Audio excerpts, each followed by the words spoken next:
Haleluya, saya percaya semua kita pasti bersuka cita, bergairah di dalam Tuhan. Kita bersyukur buat beberapa di antara kita sudah lulus melewati puasa Ester. Memang ada sebagian yang tidak tahan minum seteguk air putih. Ada yang tidak tahan di malam hari minum teh manis segelas. Tetapi apapun itu saya berkata itu sangat luar biasa. Kita tidak makan tidak minum selama 3 hari 3 malam. Itu sangat kekuatan yang ajaib daripada Tuhan. Bapak ibu saudara yang dikasih oleh Tuhan, semuanya itu kita kerjakan karena kita rindu melihat pembalikan keadaan di bumi ini, melihat pembalikan keadaan di bangsa ini, melihat pembalikan keadaan di hidup kita, supaya Tuhan melakukan perkara-perkara yang besar dalam hidup kita. Tapi sekalipun seperti lagu kita berkata, sekalipun doa-doa kita tidak seperti yang kita harapkan, sekalipun persoalan-persoalan bahkan dibalik daripada yang kita bayangkan, orang yang beriman tetap akan bersorak-sorai. Orang yang beriman akan tetap bersuka cita. Sebab ciri-ciri orang yang beriman, sukacitanya tidak dipengaruhi oleh keadaan. Selama masih imanmu dipengaruhi oleh keadaan, maka engkau belum memiliki iman yang murni. Tuhan sekarang mencari iman yang murni. Di saat-saat goncangan terjadi, di saat-saat krisis terjadi, di saat aniaya terjadi, di saat semua mengecewakan, tetapi orang yang punya iman, sukacitanya dalam mengasihi Tuhan tidak pernah surut. Inilah yang berhak menerima mujizat daripada Tuhan. Beri tepuk tangan dulu bagi Yesus kita. Haleluya. Sebentar kita baca firman Tuhan. Ibrani pasal yang 11 ayat yang pertama. Silakan Pak Utajulu. Demikian firman Tuhan. Iman adalah dasar dari segala sesuatu yang kita harapkan dan bukti dari segala sesuatu yang tidak kita lihat.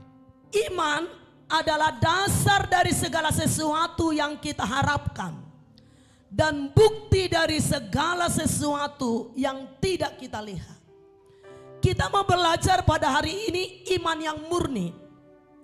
Banyak orang menyalahgunakan iman ini.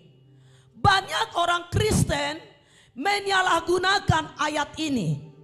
Memang ayat firman Tuhan ini berkata, iman adalah dasar dari segala sesuatu yang kita harapkan. Banyak yang kita harapkan, mungkin kemenangan, keberhasilan, rumah baru, bla bla bla dan lain sebagainya. Dan bukti dari segala sesuatu yang tidak kita lihat. Memang benar firman Tuhan itu dasarnya ini. Tetapi banyak orang percaya hanya mengklaim janji Tuhan tentang sesuatu keberhasilan di dunia ini. Banyak anak-anak Tuhan mengklaim ekonomi lah supaya baik, mengklaim ini dan itu. Salahkah? Tidak. Itu semua adalah janji Tuhan bagi kita. Salahkah kita berdoa untuk ekonomi kita baik? Tidak salah. Salahkah kita berdoa rumah tangga kita baik? Tidak salah. Salahkah kita berdoa untuk kesehatan kita dipulihkan? Tidak salah. Tetapi apakah yang salah? Ketika anak-anak Tuhan cenderung fokus bergumul di sini kepada perkara-perkara yang sementara di dunia ini, dia lupa memperbaiki karakternya.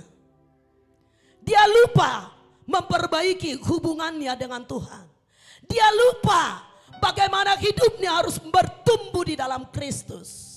Nah, Bapak Ibu Saudara yang dikasihi oleh Tuhan, kalau kita belajar dari kebenaran firman Tuhan, saudara, mulai dari perjanjian lama, nabi-nabi terdahulu, orang-orang benar, nabi-nabi Tuhan mengalami banyak penderitaan. Apakah mereka menderita karena dosa? Apakah para pendahulu kita dulu, kalau mereka menderita karena mereka berdosa? Kita lihat mereka melakukan kebenaran. Bahkan mereka siap mempertaruhkan nyawa. Semua kita lihat nabi-nabi terdahulu. Mana ada seperti kekristenan zaman sekarang ini. Kekristenan sekarang adalah kekristenan yang cengeng. Kekristenan sekarang adalah kekristenan yang manja. Kekristenan sekarang adalah kekristenan yang mau enak-enak saja. Siap menerima berkat, siap menerima mujizat, siap menerima perkara-perkara ajaib, tapi tidak siap dibentuk, tapi tidak siap diproses, tapi tidak siap menerima tantangan. Bapak, Ibu, Saudara, kalau nabi-nabi terdahulu tidak ada mereka yang enak menjalani hidup. Coba dulu kita lihat ya, Abraham. Abraham itu dipanggil dari seorang keturunan orang kaya di Ur-Kasdim. Kalau sekarang itu katanya, ya katanya sih saya nggak tahu persis. Kalau sejarah-sejarah mengatakan, orang ahli-ahli mengatakan itu adalah Iran yang sekarang. Nah, jadi Abraham itu bukan orang miskin, tetapi orang kaya. Tapi ketika dipanggil Tuhan, dia keluar ke tanah yang tidak dia tahu. Dia berpindah dari kemah ke kemah yang satu. Berpindah dari satu tempat ke tempat yang lain. Apakah Abraham itu adalah yang tidak beriman?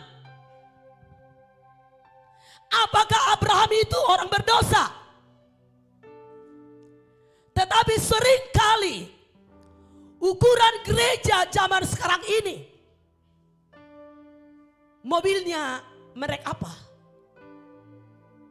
Rumahnya bagaimana? Seringkali ukuran orang beriman, kalau mobilnya berjejer 50, itulah ukuran yang beriman. Kalau rumahnya mewah, itulah ukuran beriman. Saya tidak sangkal itu semuanya.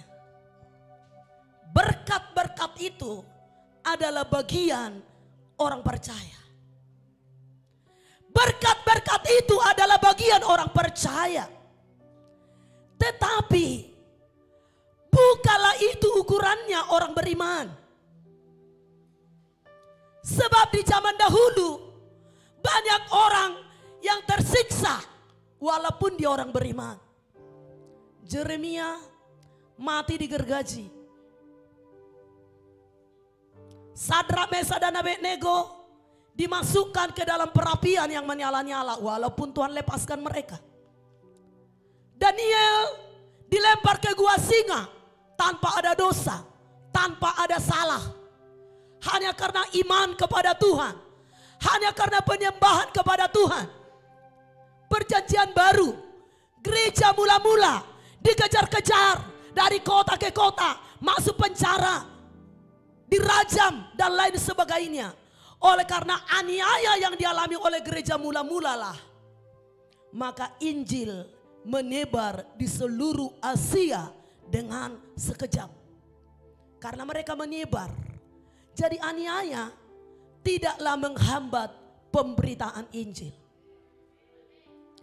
Aniaya tidaklah menghalangi pemberitaan firman. Semakin banyak aniaya, gereja akan semakin menjamur. Semakin banyak aniaya, semakin menjamur orang percaya. Kenapa kekristenan di Tanah Batak tertidur? Karena tidak ada tantangan di Tanah Batak ini. Tidak ada iman yang tertantang. Paling-paling kan hanya dikucilkan sedikit oleh keluarga. Hanya dicibirkan. Hanya diomongin. Hanya tidak dapat warisan. Tapi kalau yang dianiaya zaman sekarang ini di Tanah Batak ini belum ada.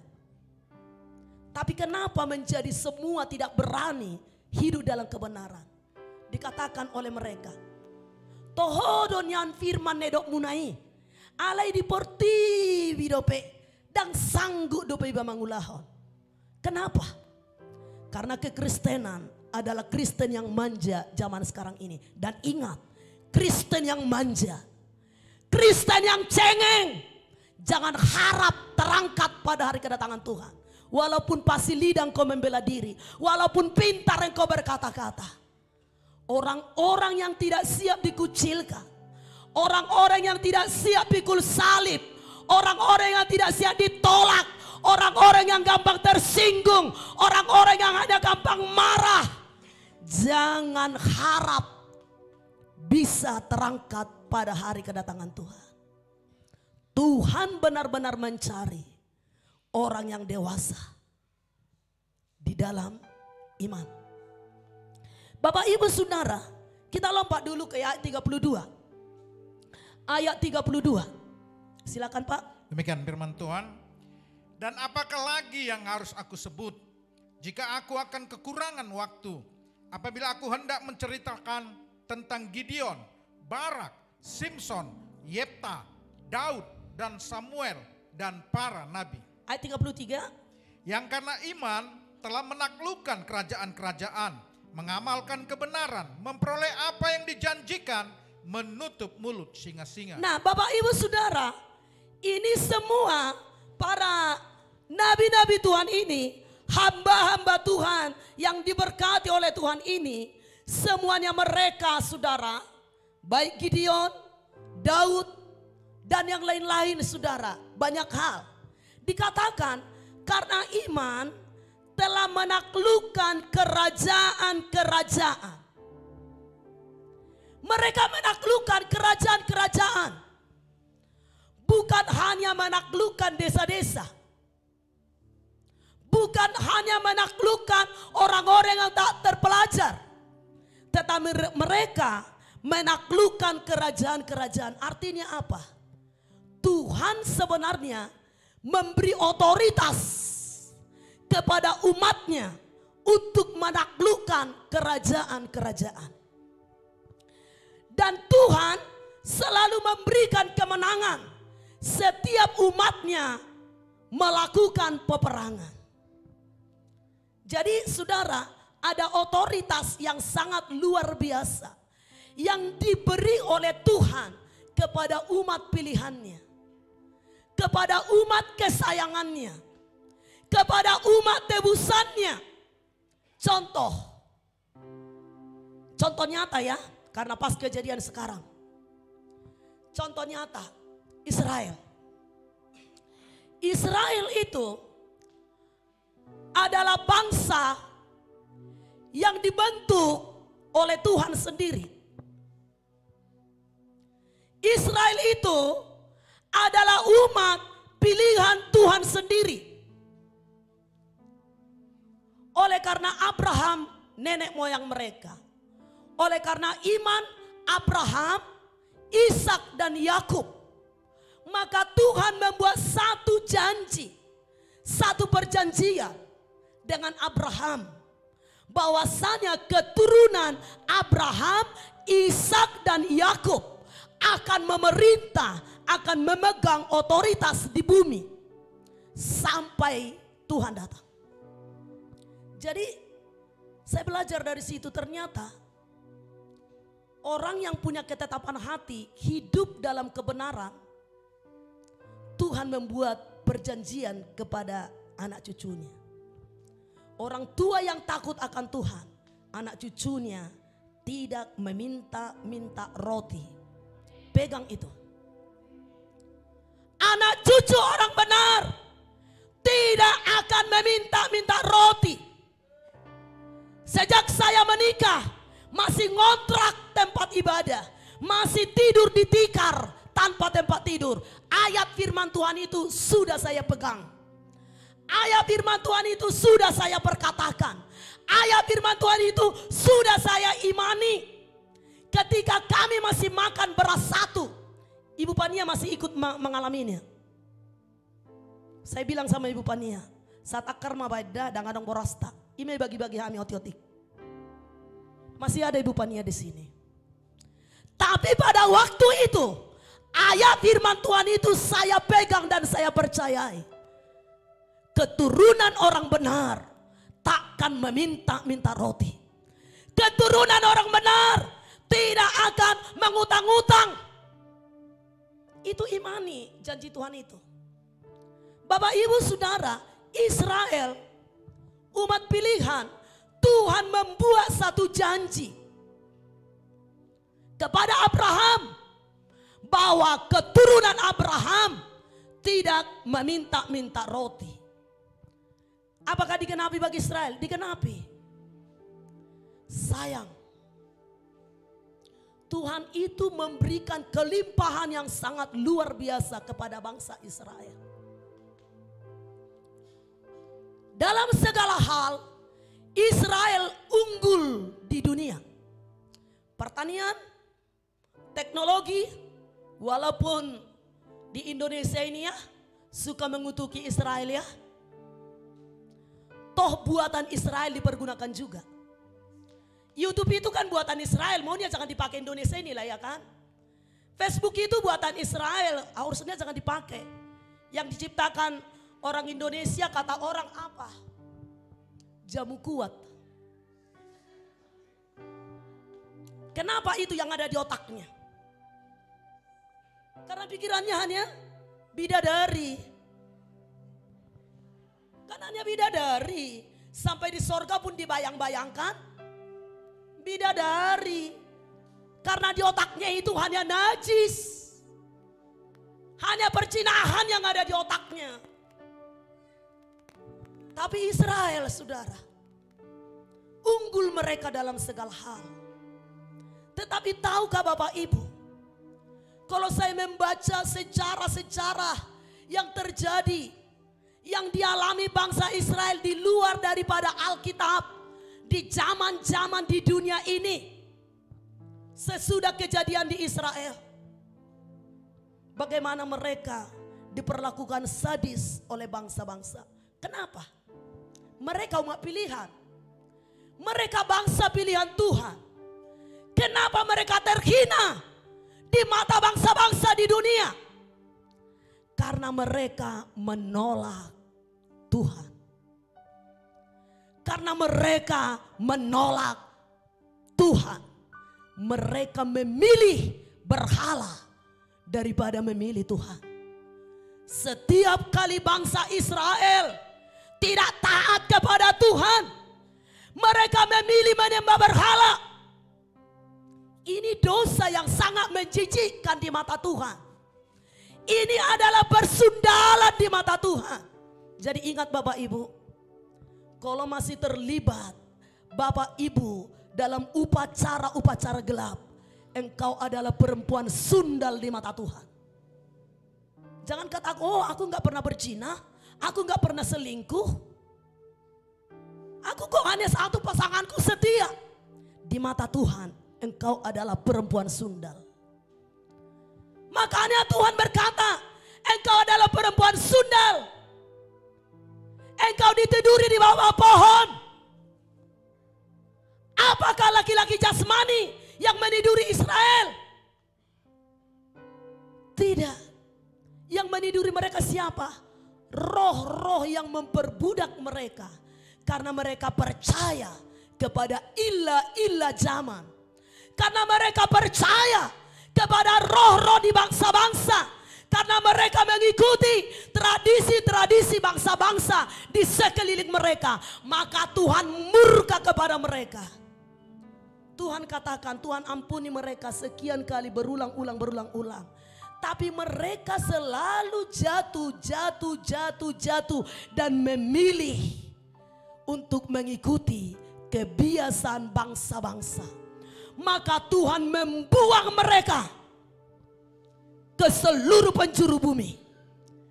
Tidak ada bangsa Israel, tidak ada negara yang tidak ada bangsa Israel. Tuhan buang mereka jauh dari hadapan Tuhan. Harusnya Tuhan memberikan mereka satu kerajaan di mana mereka damai, di mana mereka aman. Tetapi karena penolakan mereka akan kebenaran, mereka dibuang ke seluruh penjuru bumi. Di seluruh dunia ada orang Israel. Kenapa menjadi ada Yahudi? Kan dulu bangsa Israelnya. Kenapa jadi Yahudi? Yahudi itu berasal dari suku Yehuda. Jadi kan Israel itu pernah jadi dua kerajaan. Ada berpecah mereka yang bersaudara. Perang antara suku Yehuda dengan saudara-saudara yang lain. Jadi di luar Yehuda itu disebut Israel. Padahal mereka bersaudara. Yehuda memisahkan diri. Nah, ada pertengkaran di antara mereka. Itulah makanya disebut Yehuda itu menjadi Yahudi. Nah, itulah yang ada di Israel sekarang. Yahudi. Keturunan Yehuda. Keturunan Yehuda lah mereka yang ada di sana. Dan memang sedang dikumpulkan dari suku-suku. Suku Benjamin, suku ini, suku Efraim dan lain sebagainya. Dikumpulkan mereka untuk kumpul. Tetapi Bapak Ibu Saudara, ketika Tuhan pencarkan mereka ke berbagai daerah. Ini dalam hati saya, kadang-kadang saya baca sejarah itu. Kadang-kadang saya menangis. Ngeri sekali lah yang dialami umat pilihan ini. Hampir-hampir tidak pernah mereka mengalami keamanan. Tidak ada tanah tempat Israel berpijak di dunia ini. Waktu Tuhan menyerahkan mereka ke berbagai-bagai bangsa, saudara. Lalu mereka pergi misalnya ke satu negara ini, di situ mereka ditindas. Sama seperti yang dialami Abraham, Ishak dan Yakub. Ketika mereka menggali sumur di sini, udah dapat sumur, datang orang yang punya apa itu diusir lagi. Mereka sampai sekarang seperti itu. Lalu saudara kasih, ini di luar daripada Alkitab, karena nggak dituliskan lagi dalam Alkitab, tapi sejarah yang benar-benar terjadi di zaman ini, kan begitu? Bukan di zaman tahun ini maksud saya, yang ribuan tahun yang lalu lah, begitu kan? Sebelum Yesus lahir lah, sebelum Masehi lah, ya. Lalu karena penolakan mereka akan Tuhan, mereka Tuhan buang satu saat mereka ke bangsa-bangsa lain. Lalu satu saat, tahu saudara, pernah mereka menjadi orang buangan di Jerman. Jadi di Jerman ini Israel menjadi buangan. Israel kan otaknya canggih. Otaknya Tuhan. Asli kan pilihan Tuhan. Tidak ada duanya di dunia ini. Seperti Israel, otaknya benar-benar DNA Tuhan mungkin sama mereka. Makanya mereka otak-otak jenius. Sesudah mereka beberapa tahun tinggal di Jerman, mereka menjadi unggul dalam segala hal. Dalam pertanian, dalam hukum, dalam kantor, dalam apa, mereka menjadi kaya-kaya. Tiba-tiba orang-orang Jerman menjadi iri kepada Israel. Pada waktu itu dihasut oleh orang-orang Jerman barangkali, sehingga muncullah yang bernama Hitler.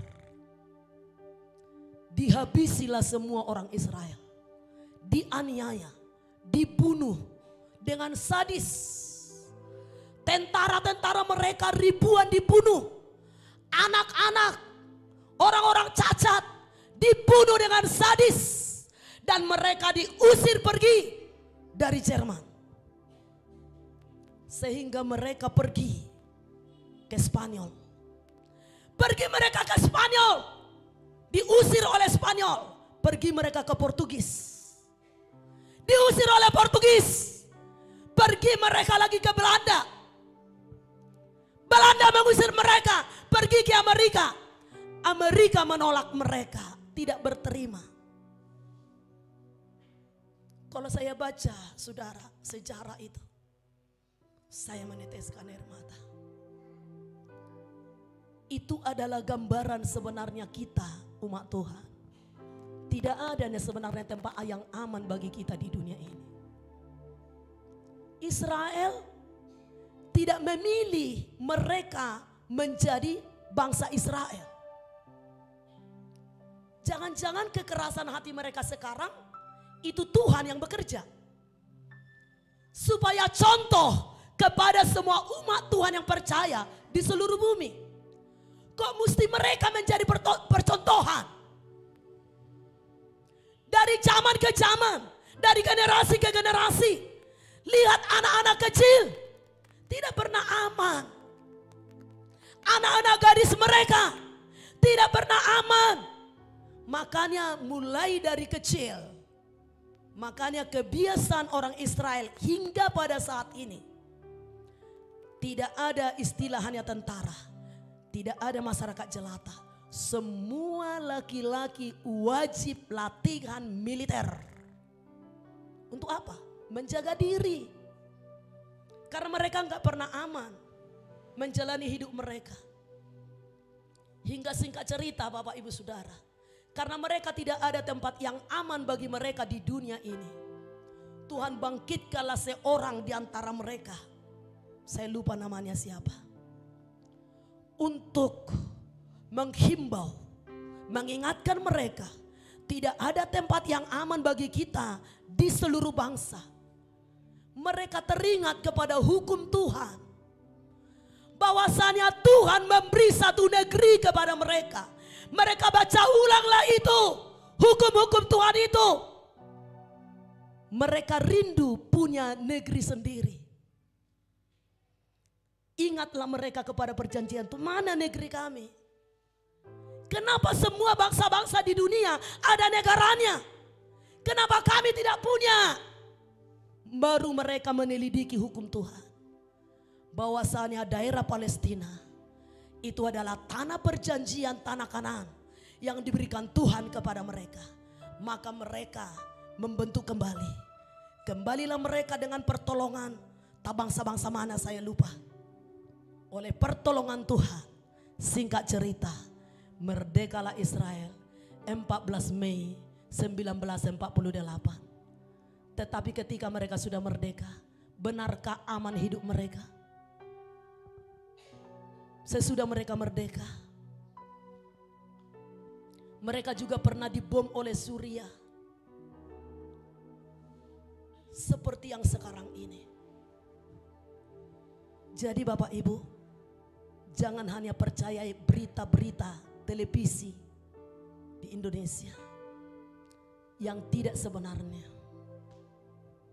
Gak seperti itu jalan ceritanya semua. Selalu musuh yang cari gara-gara, mereka membalas. Tetapi mereka pun selalu disebut orang biadab oleh seluruh bangsa-bangsa di dunia. Bapak Ibu Saudara, tetapi yang ajaibnya, mereka tidak akan bisa kalah. Karena ada Tuhan di pihak mereka. Jangan dulu tepuk tangan, perhatikan ini. Kalau Israel sudah kalah, perhatikan.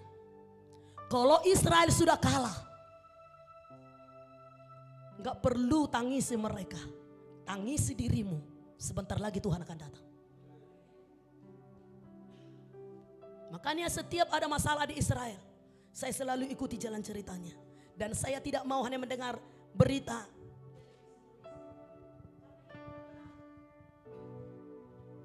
Ditambah-tambahin itu semua. Supaya benci semua orang. Kan begitu saudara. Bapak Ibu Saudara, kenapa Tuhan izinkan itu terjadi? Ini sebenarnya adalah gambaran daripada orang percaya bahwa menjelang akhir zaman, menjelang hari terakhir, bukan menjelang akhir zaman, menjelang hari-hari terakhir, bahwa umat pilihan tebusan Tuhan akan mengalami hal yang sama, akan dikejar-kejar oleh bangsa-bangsa di dunia, akan dikejar-kejar oleh orang-orang yang tidak takut akan Tuhan. Siapakah yang bisa bertahan? Orang yang kokoh imannya. Ketika saya baca pidato daripada Menteri Amerika itu, saudara, si Benjamin itu, saya menangis saudara. Apa katanya? Singkatnya, tohnya kira-kira begini, tohnya dari dulu kita begini-begini hanya diperangi. Sepala udah seperti itu, kita maju sampai mati. Kira-kira seperti itu. Sampai dia bersumpah, saya bersumpah sebelum saya habisi, kami tidak akan pernah berhenti berperang. Toh kami sudah mengalami seperti ini dari tahun ke tahun, dari zaman ke zaman. Bapak Ibu Saudara, Kenapa tidak anak-anak Tuhan memiliki sikap seperti ini? Toh kita udah dimusuhi oleh dunia ini. Toh kita udah dikucilkan oleh dunia ini. Kenapa tidak sungguh-sungguh mengasihi Tuhan? Dunia sudah menolakmu. Dunia sudah membencimu. Tapi kepada Tuhan juga engkau tidak berkenan. Di mana hidupmu? Terkatung-katung. Enggak ke Tuhan, enggak ke dunia. Ikut Tuhan, ikut Tuhan.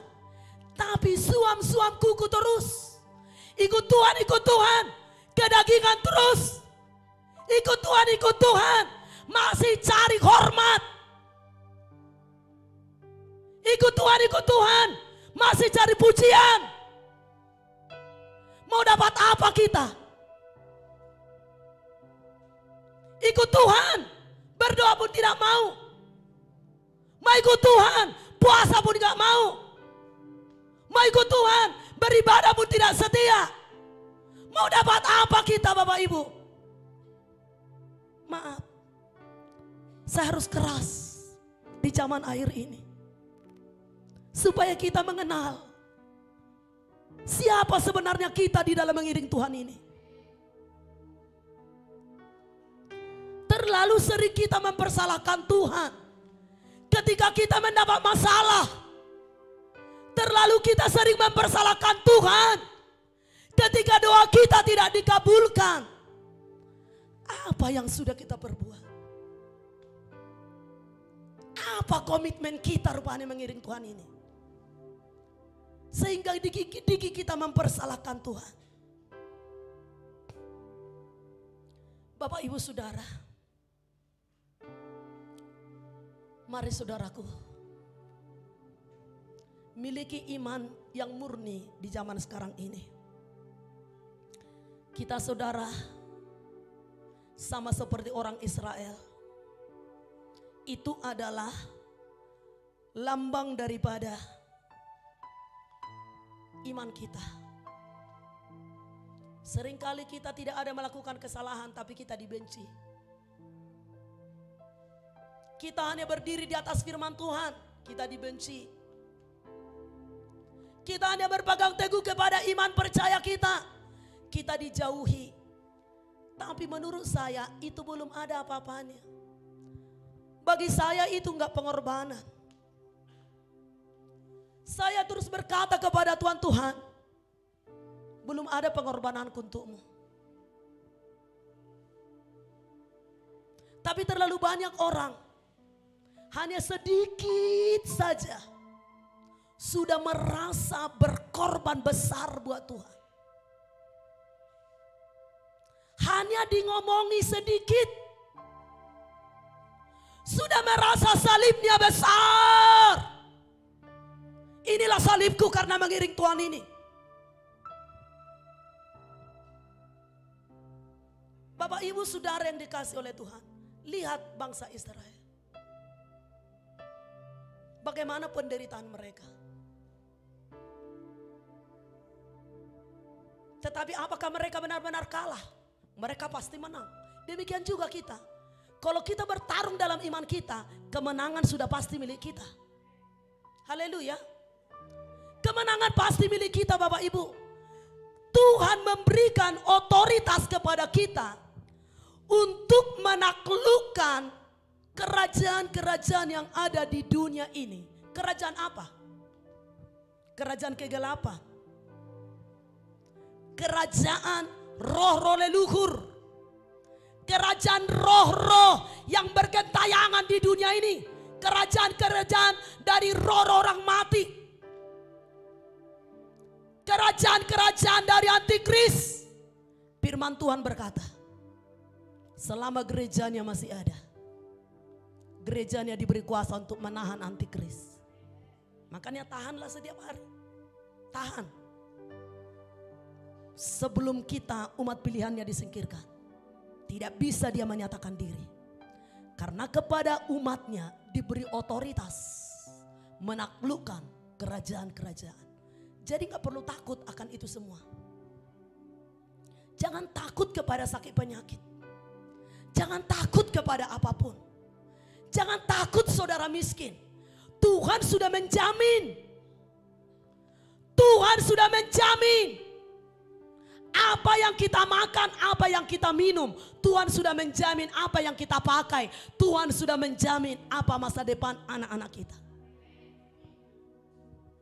Tapi benarkah kita sudah memiliki iman seperti yang dikatakan oleh Tuhan? Itunya masalahnya. Apakah kita sudah memiliki iman seperti yang Tuhan janjikan? Bapak ibu saudara yang dikasihi oleh Tuhan, iman itu saudara bukan hanya kata-kata. Terlalu sering anak Tuhan atau ada orang sakit minta doa. Bu, doakan saya. Ya, didoakan. Tapi kalau kita bilang, ayo mari kita doa bersama. Datang berdoa hari apa? Enggak ada waktuku, Bu. Mari kita berpuasa. Enggak ada waktuku, Bu. Kita suruh orang doa mati-matian berpuasa untuk kita. Padahal kita sendiri tidak mau berdoa bagi diri kita sendiri. Kita suruh orang mendoakan kita. Tapi kita sendiri gak mau menyangkal diri. Terlalu banyak orang minta doa. Gak terhitung lagi banyaknya. Kalau dikumpul semua orang-orang yang mengalami mujizat lewat pelayanan kita di tempat ini, 3 kali tempat ibadah di tempat ini gak muat. Tapi kemana mereka? Hanya minta mujizat. Dan orang-orang yang sudah menerima mujizat tapi tidak menghargai mujizat dan tidak mau mengikut Tuhan, nanti akan dibinasakan. Nanti pada saat hari kedatangan Tuhan, mereka lebih besar hukuman. Karena sudah melihat, sudah mengalami kuasa dan keajaiban Tuhan itu. Lebih banyak kita diberi pengertian, lebih banyak kita dituntut. Lalu demikian, kalau begitu lebih banyak mengerti, lebih banyak dituntut. Atong pola sohubo oto mahatani Tuhani. Gak begudang dituntut tahun non. Pura-pura otome, ada katusi. Gak ngerti aku itu. Itu namanya dosa yang disengaja. Bapak ibu saudara yang dikasihi oleh Tuhan. Iman kita itu bukan hanya kata. Iman kita itu bisa dilihat. Iman itu ada yang besar, ada yang kecil. Memang Tuhan berkata seperti ini. Dengan iman sebesar biji sesawi saja kita dapat memindahkan gunung. Benar. Tetapi pernahkah saudara dengar Yesus memuji iman yang besar seorang perempuan di Kanaan? Hai ibu, besar imanmu. Berarti ada iman yang besar, ada iman yang kecil. Iman itu bisa bertumbuh, iman itu bisa merosot, iman itu bisa naik, iman itu bisa turun. Iman itu bisa lenyap. Iman itu boleh terus terbang bagaikan burung Raja Wali.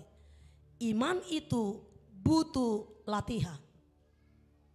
Enggak ada baru anak Tuhan langsung imannya bertumbuh. Enggak ada itu.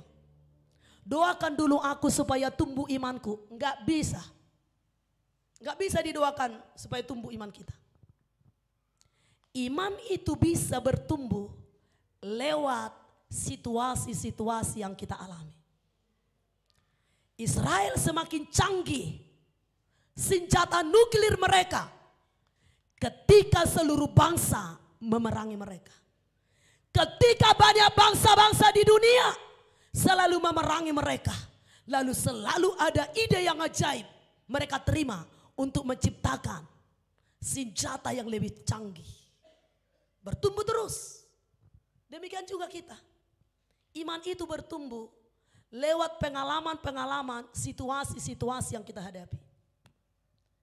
Terlalu sering anak-anak Tuhan mau bertumbuh imannya, menolak masalah, lari dari masalah, cengeng dari masalah. Sedikit ada masalah, dan melayani biau. Sedikit ada masalah, dan ibadah biau. Ini iman yang tidak bisa bertumbuh. Sampai kemanapun, tidak akan bisa bertumbuh. Di mana-mana, di mana-mana. Tidak ada yang tidak ada, hidup kita ini dibentuk. Maka sering saya katakan, kalau di setiap tempat engkau bermasalah, bermasalah di kantor, bermasalah di sekolah, bermasalah sama suami, bermasalah sama anak, bermasalah sama istri, bermasalah sama tetangga, bermasalah sama gereja, bermasalah sama pendetamu. Bukan mereka yang salah. Cek hatimu. Dirimu yang perlu dibentuk. Dirimu yang perlu diproses. Perlu dibersihkan. Perlu disucikan. Perlu dibentuk seperti yang Tuhan mau. Sampai hati ini siap di mana-mana. Tidak gampang lagi gusar. Sedikit ngomongan aja gusar gitu. Bagus-bagusnya dibicarakan, gusar. Bukan hanya Bapak Ibu menghadapi hal yang sama. Saya juga kadang-kadang mengalami hal yang sama. Sama teman-teman, baik-baiknya kita bicarakan, ngomongannya langsung kasar begitu. Bagusnya kita bilang. Tapi lagi-lagi Roh Kudus berkata sama saya, terus bertumbuh, terus bertumbuh, terus bertumbuh. Sampai tidak ada sakit hati di sini.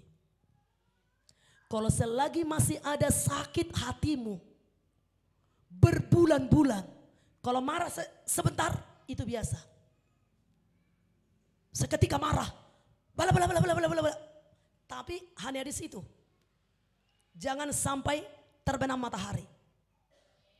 Kalau sampai terbenam matahari, bukan hanya matahari terbenam, minggu ke minggu sudah berputar-putar, bulan ke bulan sudah berputar, bahkan tahun sudah berputar. Bukan hanya tahun berputar, medsos juga terus berputar-putar. Hanya membuat status ninir. Kalau masih status anak-anak Tuhan hanya suka nyinyir,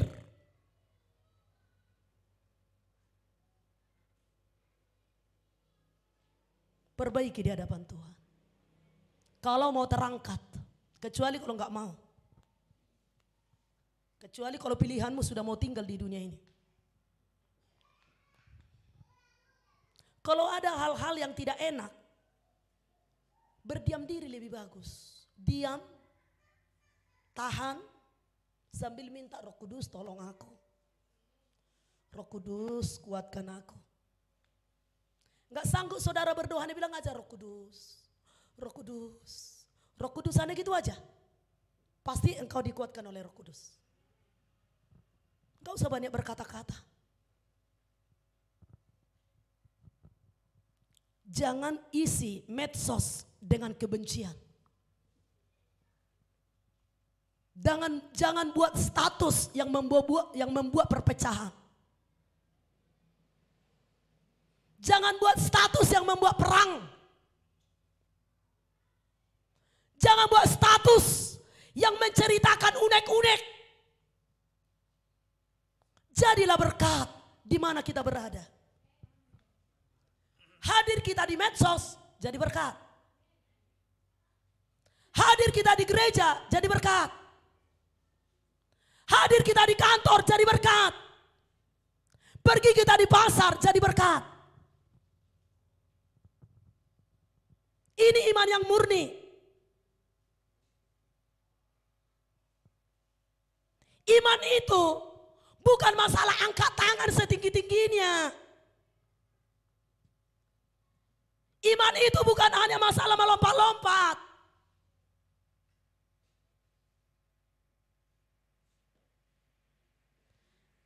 Bapak Ibu Saudara, ini sudah akhir zaman. Apa sih yang kita cari sebenarnya kalau terus ada gondok, ada sakit hati. Bahkan saya katakan, bahkan di dalam rumah tangga, sepahit apapun kita menjalani rumah tangga, jangan sakit hati. Miliki prinsip seperti ini. Misalnya ibu-ibu, suaminya terus nggak mau takut sama Tuhan. Ngapain ibu-ibu sakit hati kalau suamimu nggak takut sama Tuhan?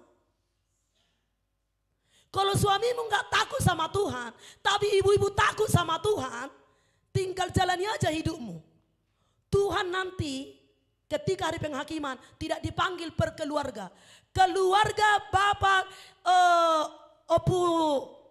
anon gabe tersinggung menurut hamun yang sonokan. Opung Jeremia misalnya. Enopung isi kan. Keluarga bapak si Joltop. Dan ijo soni perkeluarga. Nanti nggak ada perkeluarga dipanggil. Nama pribadi. Makanya perlu kita rombak saya kira itu ya. Kita ini orang kota ini kan. Ibu Stephen, Ibu Pania, Ibu Joyce. Sampai kalau datang orang Jakarta. Dipikirlah nama Pak Joyce ini dulu si Joyce. Karena kita panggil si Joyce. Namanya ke perempuan ya katanya. Memang perempuan anaknya. Tapi bapak itu katanya. Kan laki-laki bapak itu. Tapi dia bilang Pak Joyce katanya. Dipikir namanya si Joyce. Kembalilah kita sebenarnya kepada Alkitab ya. Panggil nama aja lah. Saya panggil aja Ibu Rospita. Haleluya. Alana dong orang tua yang mulai jauh warna. Baru kawin 2 bulan. He ada songon ini son. 2 bulan 2 kawin. Jadi bagaimana lah kan udah terbiasa. Saya panggil namanya. Bahasa gua hudi jauh ibu. Ngapa bapak iba. Ina. Tersinggung. Bukan bercanda. Benar-benar dia tersinggung marah. Bahkan ada seorang hamba Tuhan seperti itu pernah. Jadi tiba-tiba teman saya ini perempuan panggil dia namanya. Katanya. Ngamuk dia. Saya jojo guarhu. Amar keluarga. Dokon bapak ini marga aku bilang. Katanya. Bapak ibu. Si Abraham itu dipanggil Tuhan Abraham. Dakyai dokon Tuhan tu si Abraham. Bapak ni Ishak.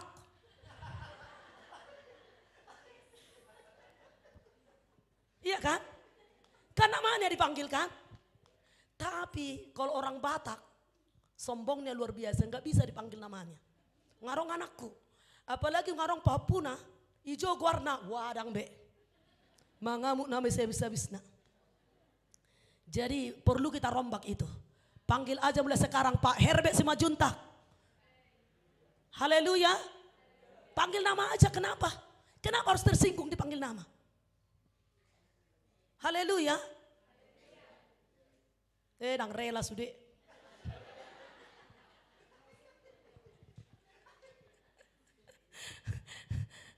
Apalagi bapak-bapak ya kan. Mulai juga Ristrina.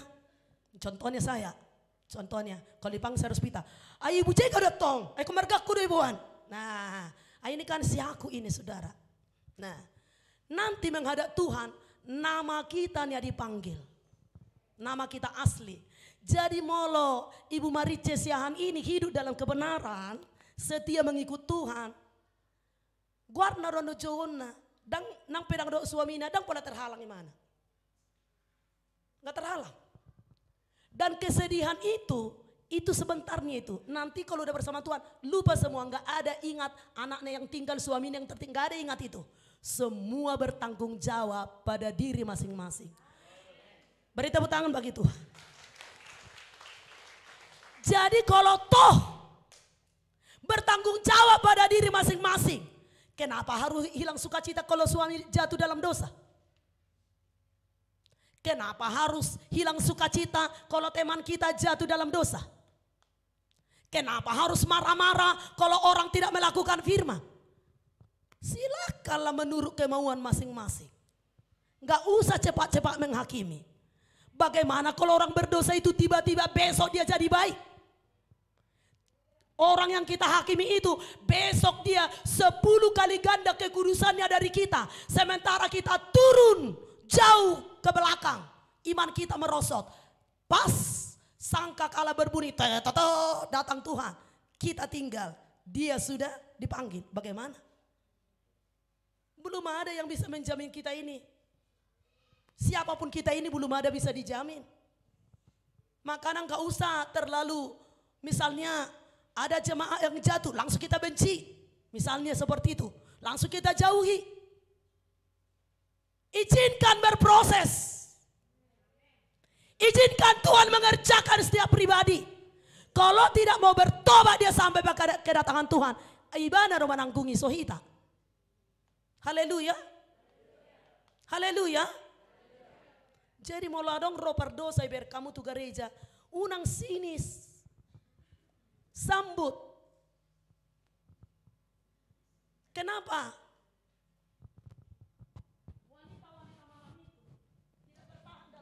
Jujur saudara, jujur. Menurut kita udah rohani. Tak ada yang pernah memberi respon kepada mereka. Langsung gini menggesat. Takutlah dia ya kan. Harusnya dia udah rindu bertobat. Siapa di antara kita jemaat di sini, kalau ada jiwa baru langsung disambut, langsung kenalan, disapa. Siapa? Bahkan di antara para pelayan pun sudah berulang-ulang sering kami katakan, mari semua para pelayan yang sudah dewasa siap ibadah langsung pergi ke gerbang, lihat jiwa-jiwa baru, salam, sapa, kenalan, sambut mereka. Mana ada? Karena kita menganggap pelayanan itu hanya di altar ini. Memperhatikan jiwa baru itu pelayanan. Kita sudah bergumul untuk itu. Kita sudah berdoa untuk itu. Kita sudah menginjil untuk itu. Kita sudah bayar harga untuk itu. Tapi ketika mereka datang, gak ada yang respon. Gak ada yang menyambut. Siapa di antara kita yang memperhatikan siapa jemaat yang absen? Sepertinya Ibu Sianu gak datang ya. Siapa yang respon? Saya pernah tahu siapa yang tidak datang. Makanya Ibu Pedro pernah bilang sama saya, kok nggak datang Ibu hari Minggu itu? Kok tahu aja Ibu ini aku nggak datang? Gitu banyak jemaat. Hana tua udah romatani Ibu on katanya. Bapak Ibu, karena saya tahu siapa yang tidak datang, langsung saya perhatikan siapa yang nggak datang. Karena satu pun domba yang hilang harus tahu. Karena kita masih sedikit ya. Mungkin kalau sudah ribuan, mungkin saya tidak tahu. Bahkan pernah saya bilang seseorang, nggak datang Ibu hari Minggu itu. Ibu ini datang nih aku katanya. Padahal waktu saya salam dia, jadi saya hamba Tuhan ini, saudara kami hamba Tuhan kadang-kadang serba salah ya. Waktu salam-salaman itu tiba-tiba ada yang ngomong sama saya. Lalu apa Bu? Saya bilang, enggak, saya tengok lagi mukanya ini. Jadi saya pikir enggak datang. Sampai ada seorang ibu bilang, sombong kali Bu Gembala itu. Salam-salaman enggak ditengok mukaku. Padahal aku lagi ada ngomong. Belajar kita dewasa Bapak Ibu. Jangan perkara-perkara sepele membuat kita sakit hati. Miliki pikiran positif setiap waktu. Orang yang memiliki pikiran negatif banyak luka-luka di hatinya. Kenapa banyak orang terluka? Kenapa banyak hati terluka tidak sembuh-sembuh? Karena memiliki pikiran negatif yang tinggi. Selama kita memikiri pikiran positif, saya percaya kita enggak terluka. Saya sudah lulus dari situ. Saya juga pernah mengalami hal yang sama. Namanya kan baru menikah ya kan? Dipertemukan dengan dua suku. Latar belakang yang berbeda. Iman yang berbeda. Semua berbeda, selera yang berbeda. Kadang-kadang pasti banyak hal yang membuat hati ini terluka. Saya lama merasakan seperti itu. Tapi semakin saya terluka, semakin pedih, semakin sakit, semakin saya merasa terluka, semakin pahit, dan semakin saya tawar hati, dan semakin saya tidak mengalami apapun dari Tuhan. Dan bahkan saya yang terus ditegur oleh Tuhan. Tapi ketika hati saya katakan seperti ini. Aku yang salah, aku yang harus berubah. Aku tidak akan sakit hati. Dan ketika itulah keajaiban itu terjadi. Kelepasan itu terjadi. Mujizat itu terjadi. Jangan ngotot saudara. Gak usah terus saling mempersalahkan. Di rumah pun. Di mana-mana pun kita.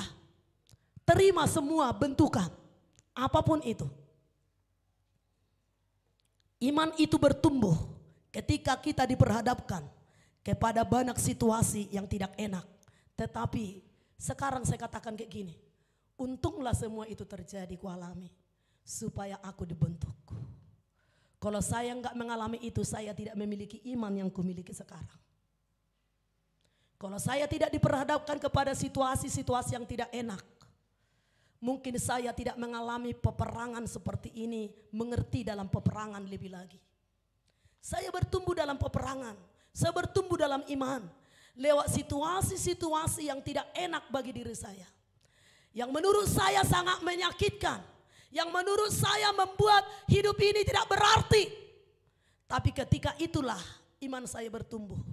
Ketika itulah saya diajar masuk dalam peperangan lebih lagi. Jangan pernah salahkan situasi. Apapun situasi yang menyakitkan, selalu katakan, Tuhan, apa yang mau kulakukan? Tuhan, bagaimana ku buat? Gitu aja. Kalau sampai diizinkan, kering tidak ada uangmu, tanya Tuhan. Gak usah bersungut-sungut. Gak usah hakimi orang. Gak usah hakimi orang kaya. Terlalu banyak orang miskin. Hanya menghakimi orang berduit. Ini pirang mani. Baju baru musik. Apa urusannya dengan kita? Pirang makan. Punya mobil musik. Itulah membuat kita enggak diberkati. Ketika kita miskin. Ketika saya tidak punya apa-apa. Sekarang pun belum punya apa-apa juga. Ketika saya susah makan lah dulu saya bilang. Ketika saya susah makan. Saya tidak pernah iri kepada orang-orang. Di dalam hati saya pengen belajar. Bagaimana mereka buat makannya bisa mereka jadi berhasil. Itu. Kalau saya lihat ada hamba Tuhan diberkati. Yang saya belajar. Apa yang mereka lakukan, makanya mereka bisa berhasil. Bukan jadi sakit hati. Ada banyak orang sakit hati. Iri kepada orang. Seperti yang dilakukan bangsa-bangsa kepada Israel. Kenapa Israel selalu dimusuhi? Karena mereka unggul. Jadi kalau bisnismu dicemburui oleh orang, gak usah sakit hati. Maju terus. Kalau imanmu selalu diperbincangkan oleh orang, maju terus. Abaikan. Abaikan semua kata-kata sumbang yang membuat ciut hati ini. Terus pegang firman. Pandang kepada Tuhan, saudara. Ketika Daud, saudara kekasih, tidak dikasihi oleh orang tuanya. Daud memilih. Ini memilih. Kita diperhadapkan memilih. Daud memilih mengambil kaca api untuk memuji Tuhan. Daud tidak memilih mencucurkan air mata dalam kesedihan. Daud tidak memilih terluka. Daud tidak memilih sakit hati. Tapi Daud memilih mengambil kecapi, memuji Tuhan. Satu-satunya senjata yang kumiliki ini, saudara. Setiap hatiku terasa sakit, saya menyembah Tuhan, saya berdoa. Ketika saya ada merasa terluka, saya berdoa, saya menyembah Tuhan. Ketika hati saya tidak enak oleh keadaan, saya berdoa, saya memuji Tuhan. Ketika hati saya merasa direndahkan oleh orang tertentu, saya berdoa, saya menangis di kaki Tuhan. Saya tidak pergi cerita ke sana, kunjungi sana, enggak. Bahkan kalau ada sesuatu di hati saya malas keluar dari rumah. Lebih baik saya kunci diri saya di kamar. Saya takut kalau keluar nanti entah ada sesuatu yang salah ku ngomongkan. Makanya lebih baik saya kunci diri saya di kamar. Sambil di hati saya, Tuhan, tolong aku. Gak sanggup kadang-kadang berdoa menyembah. Di dalam hati Tuhan. Hanya gitu aja. Tapi Tuhan memberikan kita kekuatan. Kalau kita latih seperti ini, saya percaya pasti iman kita akan kuat. Ketika sudah kasih Daud mau dibunuh oleh Saul tanpa alasan itu. Bayangkan Daud itu melakukan peperangan untuk nama Israel. Atas nama Raja Saul sebagai raja. Tidak ada si Daud cari pujian, dia murni melakukan hati yang tulus. Tetapi Saul mau membunuh si Daud. Daud memilih untuk tidak berontak kepada Saul. Daud tidak langsung menghasut semua rakyat. Saul itu sudah ditolak oleh Tuhan. Sini, kumpul kalian. Aku udah diurapi Tuhan. Mari kita lawan itu Raja Saul. No. Daud memilih ambil kecapi, memuji Tuhan. Dan yang paling saya salut, ketika Daud ditegur oleh Nabi Nathan karena dia jatuh dalam dosa. Dia kan raja pada waktu itu. Daud tidak memilih memaki-maki Nathan. Daud tidak memilih membunuh Nabi Nathan. Tetapi apa sikap Daud? Daud memilih merendahkan diri. Ya, aku berdosa. Dan Daud memilih mengambil kecapi. Dia nyanyikan dosanya. Tidak marah dia ketika ditegur dosanya. Ini jangankan ditegur dosanya secara langsung. Itu langsung loh. Ditegur oleh Nabi Nathan. Jangankan langsung. Tidak sengajanya hamba Tuhan menyampaikan firman Tuhan kepada pribadi kita. Pulang kita dari tempat ibadah panas hati. Molo ibu gembala ngahu boto bayi. Kau udah itu bagi terus. Udah itu bagi terus. Saya tidak tahu masalah saudara apa. Saya tidak tahu hidup saudara bagaimana.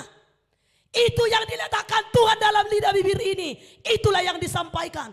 Tetapi kadangkala banyak tersinggung dan marah pulang dari ibadah.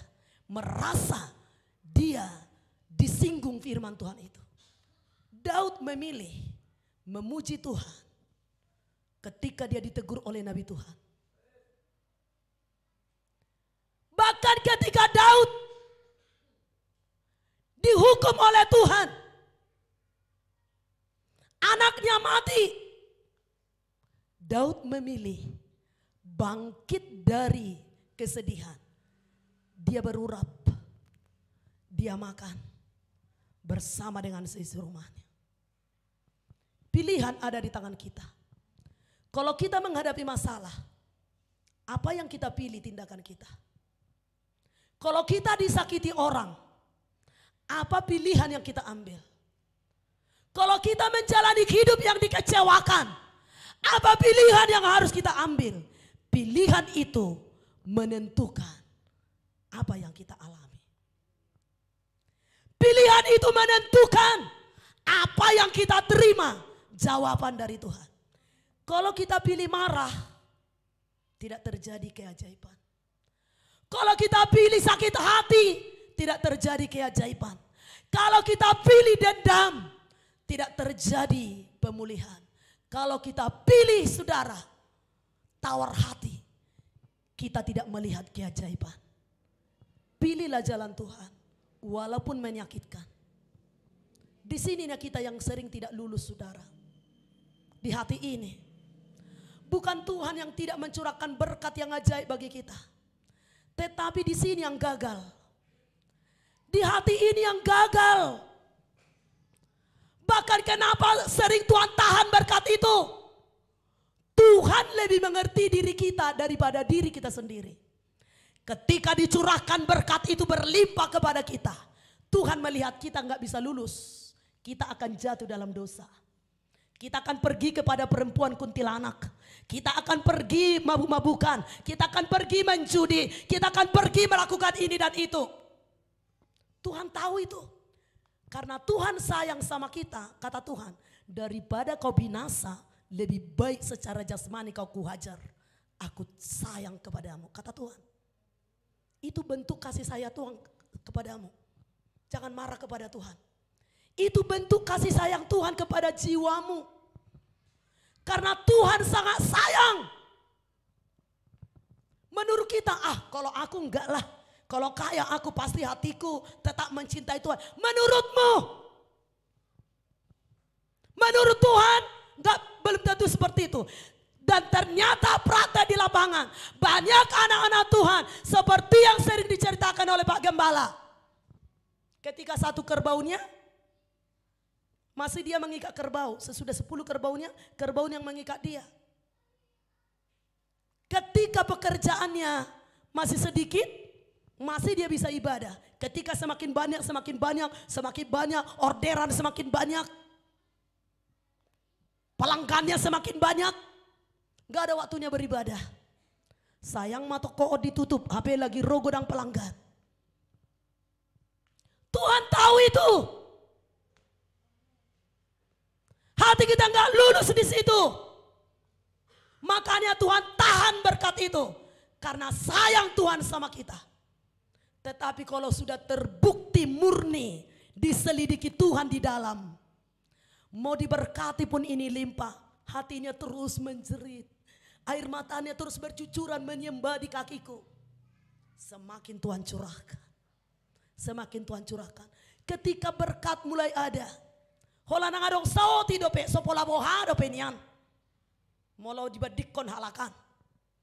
Apalas adong dope berkat nasoti ngatur meninggikan diri, menombongkan diri. Gak ada lagi waktunya beribadah, gak ada waktunya menyembah. Bukan hanya meninggikan diri kepada hamba Tuhan, meninggikan diri kepada istri. Tidak tahu bahwasannya dia berhasil karena doa-doa istrinya. Sebaliknya, istri-istri yang berhasil jangan meninggikan diri kepada suami. Pak Gembala sering bilang, berkat di keluarga bukan hanya berkat istri, bukan hanya berkat suami. Itu berkat suami dan istri. Jadi istri gak boleh menembongkan diri kepada suami kalau penghasilannya lebih banyak. Suami gak boleh menembongkan diri kepada istri kalau penghasilanmu banyak. Ada beda konomuaha. Gaji tiap hari hustor, ada be. Kalau mengamodum do hijabu. Kalau hitung-hitung capeknya. Bapak-bapak kerja di kantor kan hanya duduknya. Walaupun gajimu lebih besar. Kerja di rumah. Coba dulu. Gaji cuci piring berapa? Gaji tukang cuci kain berapa? Gaji tukang masak berapa? Kalau hitung-hitung berapa? Padahal itu diborong oleh istri mengerjakan semuanya. Tapi selalu suami bilang, ayah kerja. Memang ibu-ibu sabarlah. Pekerjaan di rumah itu kan gak nampak kan?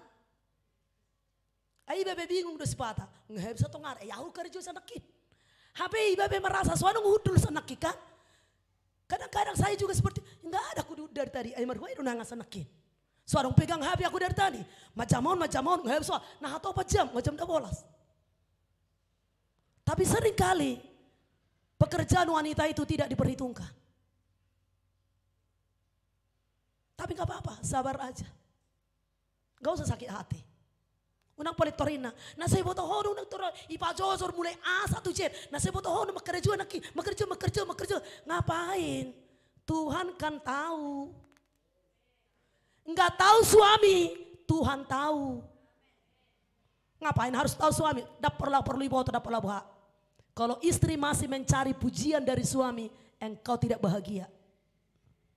Kenapa saya bilang gitu? Karena suamimu belum tentu memujimu. Ngalo jauh mangalopa, acim nain namuse. Abi ngalo jauh mangalopa. So ya puji, misalnya. Kayak gitu. Kalau ada ibu-ibu di sini mengalami, tapi ciut kah? Jangan ciut. Jangan gampang ciut. Miliki iman yang kokoh. Itu merit ya mo. Sukacitaku adalah Tuhanku. Termerit deh. Nari-nari hamu kamari. Nggak gila biarai natan, gila biawalan Tuhan ini dokon. Nah, jadi enjoy hidup ini saudara. Penyakit pun jauh. Oh, toki-toki naik darah tinggi. Toki-toki naik tensi. Naik tensi itu Bapak Ibu tidak semua itu dari makanan. Adong do hutat da jolma, na jaga tu makanan. Alai setiap minggu ikon naik tensina. Kenapa itu? Tidak bisa menjaga emosi. Kendalikan emosimu, tata emosimu. Saya percaya tidak akan pernah naik tensi. Haleluya. Saya puji Tuhan, saya nggak pernah naik tensi. Maksimal tensi saya 120, itu paling maksimal. Normalnya 110. Udah makan daging pun itu nggak ada naik. Tapi memang saya tidak mau makan daging sepiring ya kan. Ya dijagalah. Ada juga kayak gitu kan, dalam nama Yesus. Dikuduskan. Yalang sepiring. Ale disuku mau se oti dohwalang. Inang se tetong. Habe ngabi nereng, habe sudah dialang sude sepiring. Ale sa oti do ne yalang, dung na tensina. Ay nagudang yalak ko jagali, ay oti dohwalang. Tapi mungkin sedikit bagi dia ya kan, bagi saya udah banyak gitu loh. Bagi dia mungkin banyak itu 3 piring penuh gitu. Jadi kalau satapak go dope, misalnya mau makarwani misalnya, oti dope. Bahkan hurang dope, potiku dope perjabui. Bagi saya itu udah terlalu banyak. Nggak pernah habis saya segitu saudara daging. Nah jadi Bapak Ibu Saudara, kita memilih saudara. Di dalam kesehatan pun kita bisa memilih. Memilih sehat atau memilih sakit itu kita bisa memilih dengan pola makan kita. Jangan apalagi udah puasa Esther kan, langsung balas dendam. Udah 3 hari 3 malam nggak makan yang enak. Wow, minggu dipuaskanlah sepuas-puasnya. Makan mie gomak, makan capcay, makan bakso, makan mie kuah. Ya, yang tadinya 3 kali makan sehari ini jadi 6 kali makan sehari. Tengah malam juga makan banyak-banyak. Lalu ketika sakit saudara yang kekasih, ay sauti dohalang, so botolannya. Bapak Ibu Saudara, kita diberi memilih saudara. Yang selanjutnya tadi dikatakan di sini, berapa tadi? 35 barangkali tadi. Tolong pota dulu. 33. 30 berapa tadi? 30. Ibrani tadi, Ibrani 11 tadi, ayat 33. Ayat 33, yang karena iman telah menaklukkan kerajaan-kerajaan, mengamalkan kebenaran, memperoleh apa yang dijanjikan, menutup mulut singa-singa. Nah, dikatakan di sini, sesudah menaklukkan kerajaan-kerajaan, mengamalkan kebenaran. Kalau kita udah taklukkan setan, kita harus hidup dalam kebenaran. Untuk apa kita taklukkan setan? Tapi kita pun hidup dalam dosa. Hidup dalam kebenaran. Hidup dalam kesucian. Belajar kepada kebenaran firman. Taat mutlak kepada Tuhan. Untuk apa kita diberkati berlimpah-limpah? Tidak taat kepada firman. Tidak mau tunduk kepada kebenaran. Belajar taat. Walau tidak suka daging ini taat. Mengalir bersama. Tunduk kepada apa yang dikatakan oleh Tuhan kepada kita. Taklukkan daging kita. Siapa bilang saudara kasih enak puasa? Siapa bilang enak berdoa itu saudara? Menurut secara daging, penglihatan dari luar, doa itu pekerjaan yang paling mudah. Pertanyaan saya, kalau doa itu adalah pekerjaan yang paling mudah, kenapa Bapak Ibu tidak berdoa? Kan pekerjaan yang paling mudah kan? Kenapa enggak dilakukan? Kan tahu kan doa itu mendatangkan keajaiban. Lalu kenapa tidak dilakukan? Itulah membuktikan saudara. Doa itu paling mudah, tapi doa itu juga paling sulit. Sebab yang bisa masuk dalam hadirat Tuhan hanya mereka yang menaklukkan daging. Kalau hanya berkata-kata bla bla bla bla bla bla bla bla, semua bisa. Tetapi kalau yang benar-benar masuk dalam hadirat Tuhan penyembahan, hanya orang yang menaklukkan daging. Kalau kita enggak bisa taklukkan daging kita, enggak mungkin kita bisa nikmati hadirat Tuhan. Dikatakan mengamalkan kebenaran, yaitu iman yang murni. Iman yang murni itu memiliki hubungan pribadi dengan Tuhan.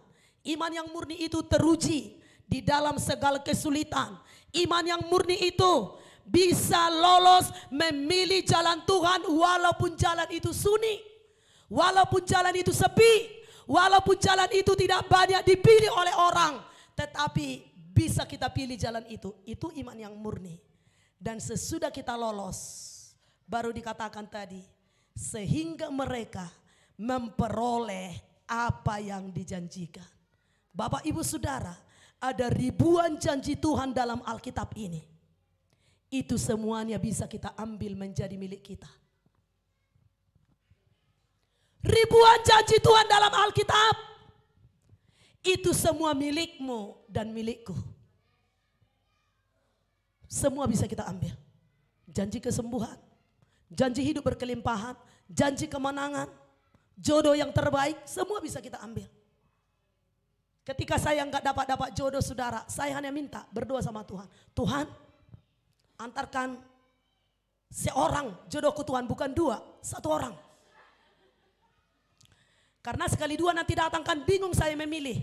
Jadi saya bilang antarkan Tuhan satu yang menjadi jodoh bagiku, yang menjadi hamba Tuhan. Karena saya udah sering diteror oleh keluarga. Oh ngamba tua, dang lau beon, tukol-tukol nama nono nina. Dulu kalau umur lewat 25 tahun gak menikah udah tua. Saya jalan 29 menikah. Jadi udah tua itu kalau dulu. Kalau sekarang belum tua kali itu. Ya kan? Masih muda itu kalau sekarang. Nah, jadi kalau waktu itu udah tua kali. Sehingga saya berdoa. Tuhan, saya tuntut janji Tuhan. Tuhan engkau berfirman. Tidak baik manusia itu seorang diri. Saya kumpuli semua ayat-ayat firman Tuhan. Tuhan, di Bahtera-Nu semua binatang-binatang kau sediakan berpasangan-berpasangan. Apakah lebih berharga ular dari saya Tuhan? Apakah lebih berharga harimau dari saya Tuhan? Saya akan milikmu Tuhan. Binatang aja kau sediakan pasangannya Tuhan. Kenapa saya tidak? Tuhan satu sediakan.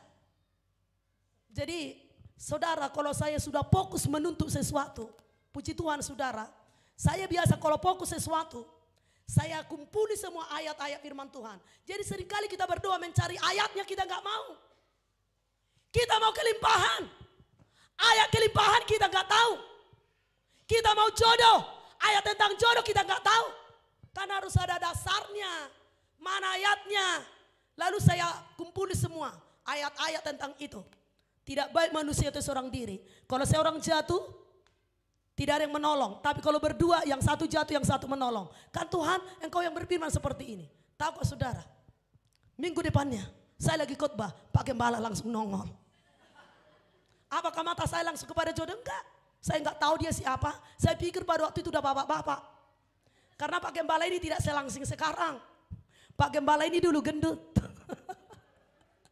Jadi saya pikir udah bapak-bapak begitu. Nah, saya pun berkhotbah biasa-biasa aja, tapi menurut Pak Gembala luar biasa. Saya nggak tahu, Tuhan mungkin mengerjakan hatinya kan begitu. Tiba-tiba datang, ya udah. Singkat cerita jadi menikah. Nah, kayak gitu saudara. Jadi kalau fokus saya berdoa sesuatu, biasanya saya terima dan tidak lama. Dan betul-betul saya imani, saya perkatakan, saya imani, saya perkatakan.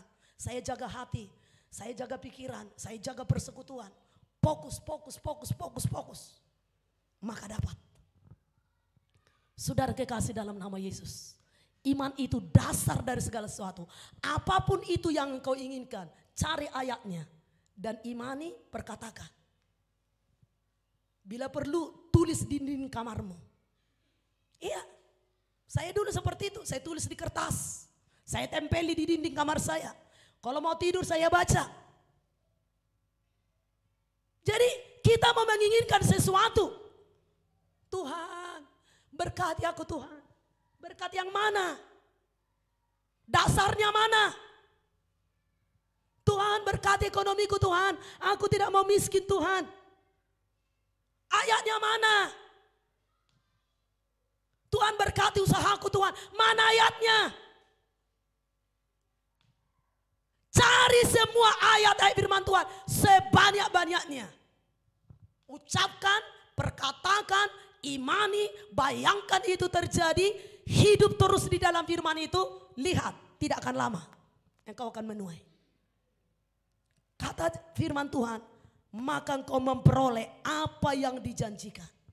Ribuan janji Tuhan dalam Alkitab itu bagianmu.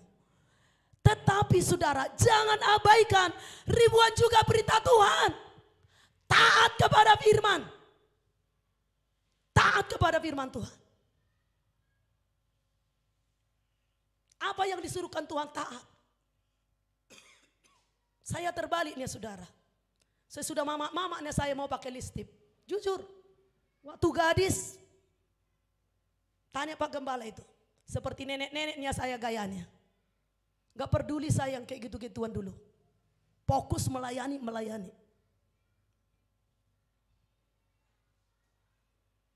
Saya gak pernah cari-cari jodoh pergi ke sana kemari. Seperti sekarang dibikin fotonya di medsos. Asadong manaksir di medsos i. Seorang najolo Facebook. Telepon pun gak ada. Nah, gak pernah pergi saya keliuran ke sana kemari.